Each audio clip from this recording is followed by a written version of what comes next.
I was going to say good morning. It's actually good afternoon. It's 2:35 here in Harrisburg, Indiana. God. Harrisburg, Pennsylvania. You can see my mind is not where it should be. Why so late in the afternoon, Cassidy? I have been busy.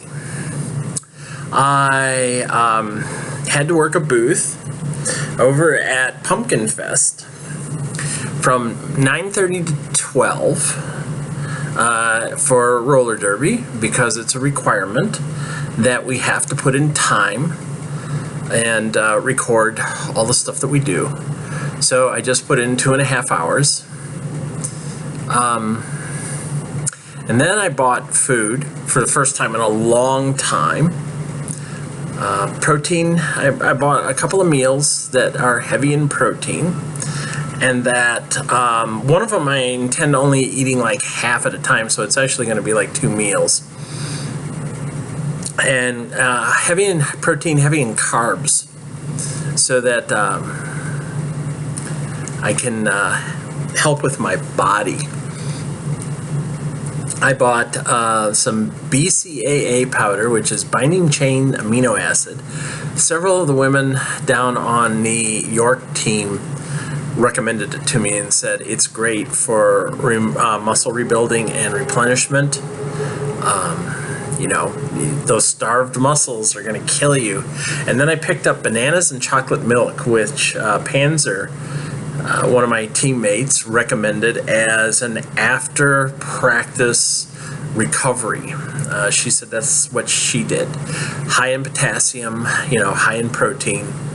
So, come home, have a banana, have a glass of chocolate milk, relax. I was, as you read, I was feeling very fatigued the other night. I've been pushing myself hard. So I figure if I can snap back with muscle recovery faster,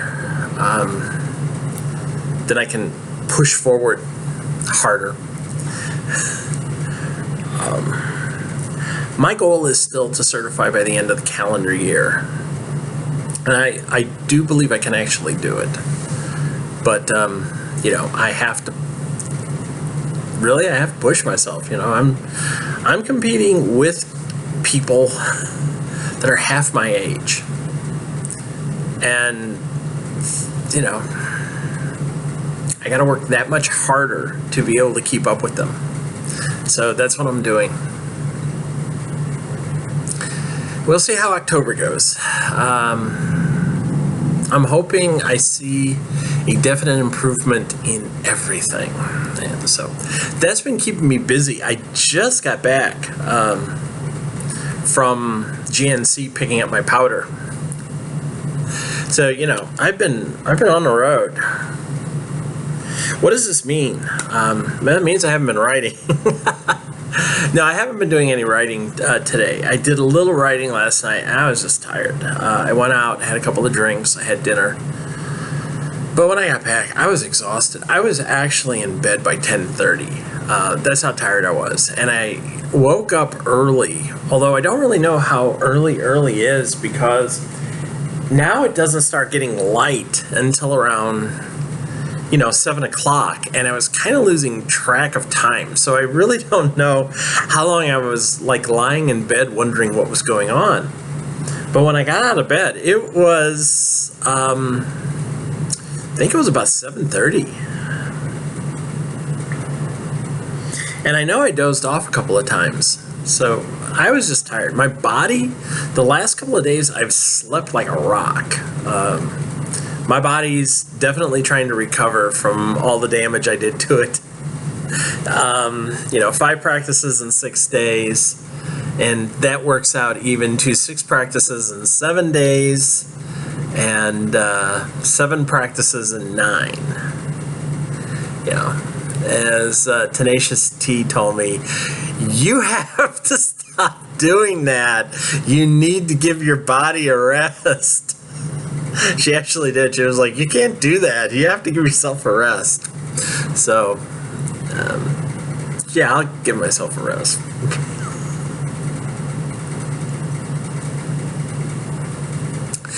So,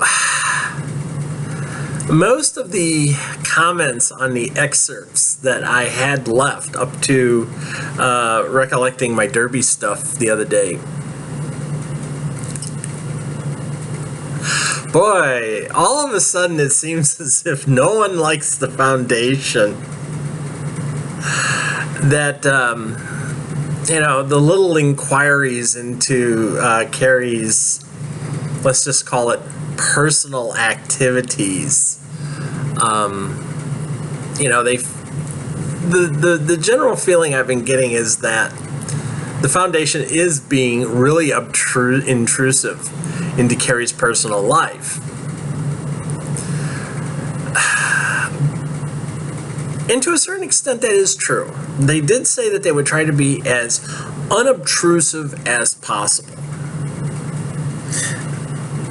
So let's see what unobtrusive means.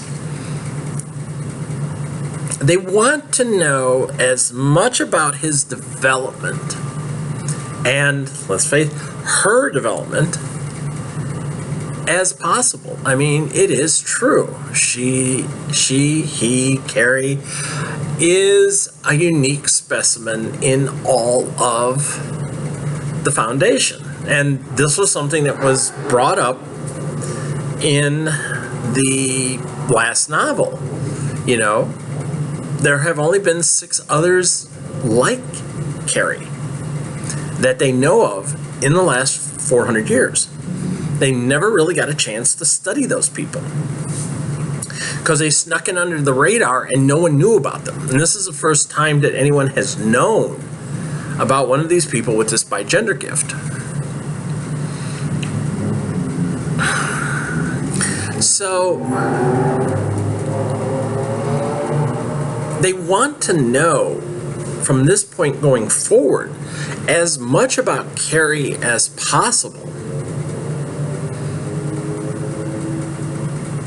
And you can kind of bet that given the way the security scans work in Salem, ISIS has probably already gotten a request from someone in Paris to ship those over because they can tell when someone's actually died. That's how they detect someone who's tried to commit suicide. And they rush people, nurses, what have you, to their aid. So you can almost bet that the security system controlled by Sabrina probably detected the change. I mean, not only that, but they also have all the biomedical information that came from Carrie's bioimplant, that they know everything that happened when Carrie transitioned. So they have Carrie's medical history. I mean, that's a given. They could just, HEPA be damned, they could just hack into every hospital in the Bay Area, in Cardiff, and look for Carrie's name and pull that information down. And if you think about it, they probably already had that information. Why? Remember, or maybe you don't, but it was mentioned that the Foundation first detected Carrie at like age 6. And how did they detect him? He blipped during the infamous tree reading, dream. So it was probably at that point, the combining of that dream with Annie and all their lucid combined dreaming going on, it probably pushed something off into his aura at that time, and the Foundation knew about him. The Foundation knew where he lived. The Foundation knew where he went to school. I mean, from the time Carrie was 6, the Foundation has been monitoring him. And we know this because it's been admitted to. This is how they know who is actually going to go to school. They do this with all witches. They can monitor them through the school programs and whatnot, which means they probably have ways of knowing when people are starting to become aware. In Carrie's case, it was easy because he blipped hard enough that the Guardians in San Francisco, their home base in North America, picked him up and started, kind of watching him. We also know from when he went home at the beginning of this novel that somebody went by his house and did a far look on him. They were watching to see what was going on inside the family house. So we know they can do that. In the first novel, Nadine showed Carrie that they can literally go out and grab sheet music for every and any song that's ever been written. And as she said, welcome to the pond. You were in the fishbowl. Now welcome to the pond. Welcome to the Foundation pond. The pond itself is really more like the Foundation ocean. They have their fingers in everything. I mean, one of the things that I've always said about the Foundation is that these stories itself, it's sort of like, what if the Illuminati existed and they could do magic? That's what the Foundation is. It's a secret society in many ways. I mean, it's a secret society of witches. But they're also scientifically knowledgeable, and they're tied into so much stuff throughout the world. It's already been indicated that the Foundation has, in some instances, kept certain types of scientific advancements away from normal humans, simply because they knew what it would do. It would cause worldwide instability if some of this information was to get out too early. So their fingers are in everything. And when they were telling Carrie, well, we need to discuss your medical history, the Foundation already had Carrie's medical history. They knew all of his vaccination schedules. They knew every childhood illness he ever had. They knew when he never went to school because he was sick. They knew when he had to go to the hospital for something. They knew all that because all they had to do was just get on one of their computers and Carrie Malaby medical history, give it to me, and boom, it would all come in. But the one thing they don't have is Carrie's sexual history. What does he do behind closed doors? The reason they don't have that is because you don't go to the doctor for that shit. It's true. Now, the only thing they ever had on Carrie was that, one, they know on a certain date he had a nocturnal emission. And that's actually part of his medical or psychological history, because somewhere it was written down. And both Annie and Carrie have admitted to masturbating. I mean, they've admitted it. Annie admitted not only did she do it for the first time the same time Carrie did it the first time, coincidence, but that she thought that her mother heard her one morning in her bedroom, Mom. And Carrie probably has, we know Carrie has done it because one of the answers he gave to a question indicates, Carrie's, he's got a schedule or something going on. It's one of those things that's uncomfortable because you're talking to a 13-year-old kid about it. And Annie's 14-year-old. And unfortunately, there are kids that age that do that sort of stuff. I mean, it does happen. And as it's going to get pointed out again, witches tend to mature fast. I mean, one of the things that has always been pointed out about Annie and Carrie is even when they were like 11 years old, they act rather maturely. They act as one would expect a couple at least 10 years older than them would act, maybe even older. It's how they are. I also can remember several people making comments, and some of it was like, these two need to get a room. Well, those two have had a room from time to time. That's not out of the question. But it is kind of offsetting in that it feels as if the Foundation is being intrusive. But they're not. Real intrusiveness would be to have had a visual monitor on Carrie 24/7. I mean, literally they could have done that. The Foundation literally could have set up something where visually they would have been monitoring Carrie 24/7.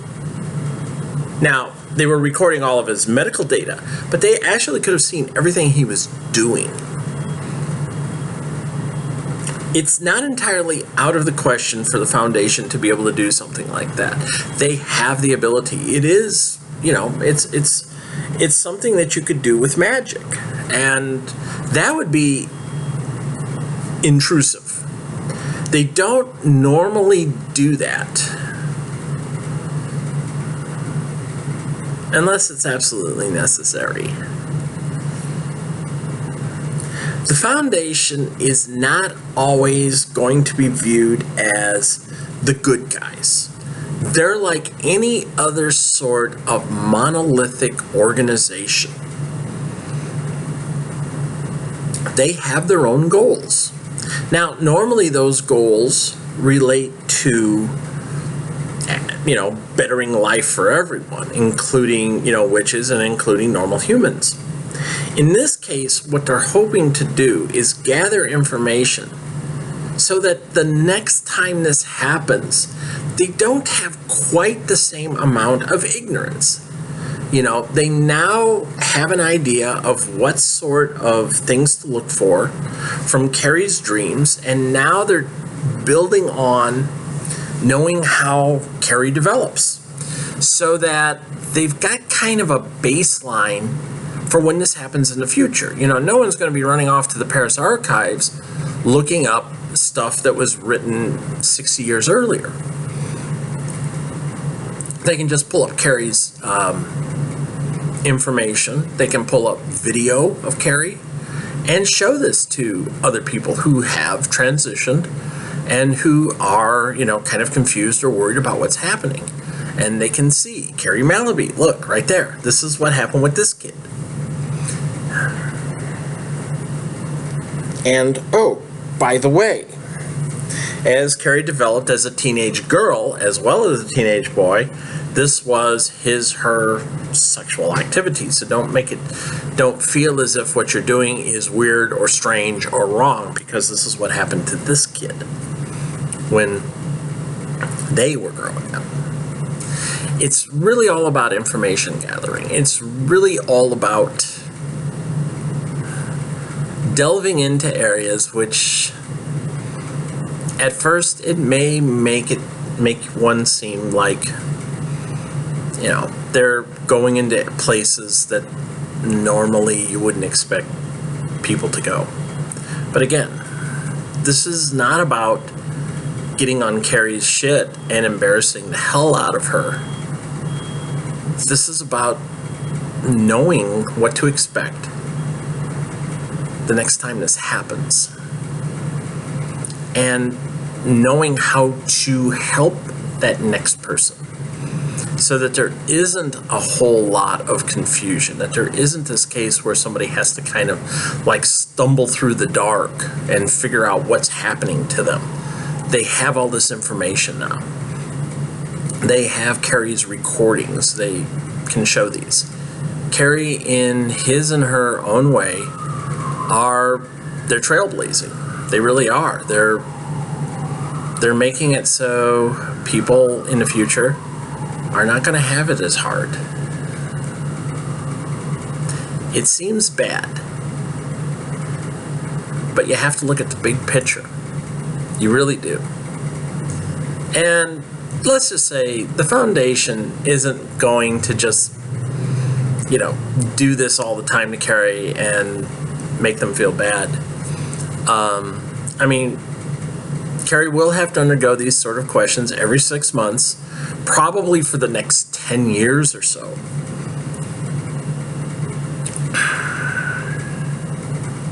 But there's a possibility that the foundation might try to soften that discomfort.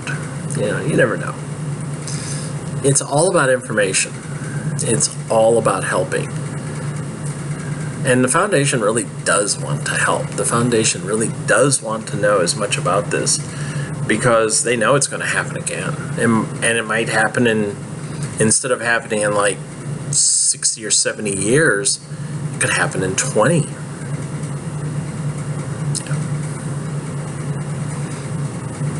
No matter how you look at it, it's also going to help Carrie understand life as well, because she's going to have questions about her development as time goes on. And once they can answer those questions for her, again, someone in the future, it'll be a little easier for them because Carrie will have already blazed that trail. Yeah, Carrie's a trailblazer. And Annie gets to ride along with him and her. So, even though it feels uncomfortable, it's going to help people.